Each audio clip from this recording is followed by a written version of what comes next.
Guys, ನಿಮ್ಮನೇಲಿ ಏನಾದ್ರು tea ಸೋಸಕ್ಕೆ plastic ಜರಡಿನ use ಮಾಡ್ತಾ ಇದ್ರೆ ಆದಷ್ಟು ಬೇಗ ಇವಾಗ್ಲೇ ಅದನ್ನ ಉಪಯೋಗಿಸೋದನ್ನ ನಿಲ್ಸಿ. ಏನಕ್ಕಂದ್ರೆ ಅದರಿಂದ ಕ್ಯಾನ್ಸರ್ ಅಥವಾ ಮುಂತಾದ ಕಾಯಿಲೆಗಳು ಬರೋ ಚಾನ್ಸಸ್ ಇರುತ್ತೆ. ಏನಕ್ಕಂದ್ರೆ ಈ ಜರಡಿನ ಯಾವ್ದ್ರಿಂದ ತಯಾರಿಸ್ತಾರೆ ಅಂದ್ರೆ ರೋಡ್ ಸೈಡ್ ಸಿಗುವ ಪ್ಲಾಸ್ಟಿಕ್ ಅಥವಾ ಲೋ ಕ್ವಾಲಿಟಿ ಪ್ಲಾಸ್ಟಿಕ್ ಇಂದ ಇದನ್ನ ತಯಾರ ಮಾಡ್ತಾರೆ. ಇದನ್ನ ನಾವು ಯೂಸ್ ಮಾಡಿ ಟೀ ಸೋಸ್ತಾ ಇದ್ರೆ ಆವಾಗ ಟೀ ಏನಾದ್ರೂ ಬಿಸಿ ಇದ್ರೆ tea temperature 70 to 80 degree Celsius ಇರುತ್ತೆ.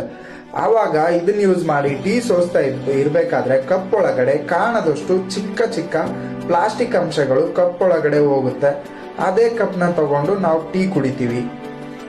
ಆ ಕಪ್ನಲ್ಲಿರುವ ಪ್ಲಾಸ್ಟಿಕ್ ಅಂಶಗಳು ನಮ್ಮ ದೇಹದೊಳಗಡೆ ದೀರ್ಘಕಾಲವಾಗಿ ಸಂಗ್ರಹ ಆಗಬಹುದು. ಆ ಸಂಗ್ರಹ ಆಗಿರುವ ಪ್ಲಾಸ್ಟಿಕ್ ಇಂದಾನೆ ನಮ್ಗೆ ಕ್ಯಾನ್ಸರ್ ಅಥವಾ ಮುಂತಾದ ರೋಗಗಳು ಬರೋ ಚಾನ್ಸಸ್ ಇರುತ್ತೆ. ಅದಕ್ಕೆ ಆ ಪ್ಲಾಸ್ಟಿಕ್ ಜರಡಿ ಬದಲಾಗಿ ಸ್ಟೀಲ್ ಜರಡಿನ ಯೂಸ್ ಮಾಡಿ. ಇದರಲ್ಲಿ ಕಂಜೂಸ್ ಮಾಡಿ ದುಡ್ಡು ಉಳ್ಸಕ್ ಹೋಗ್ಬೇಡಿ. ಮುಂದೊಂದಿನ ಹಾಸ್ಪಿಟ್ಲಿಗೆ ಅದಕ್ಕಿಂತ ಜಾಸ್ತಿ ದುಡ್ಡನ್ನ ಪೇ ಮಾಡೋ ಪರಿಸ್ಥಿತಿ ಬರ್ಬೋದು. ಆರೋಗ್ಯವೇ ಮಹಾಭಾಗ್ಯ ಗೈಸ್. ಹಾಗೆ ಈ ವಿಡಿಯೋನ ಎಷ್ಟಾಗುತ್ತೋ ಅಷ್ಟು ಜನರಿಗೆ ಶೇರ್ ಮಾಡಿ, ಅವರಿಗೂ ಒಂದು ಅವೇರ್ನೆಸ್ ಬರಲಿ.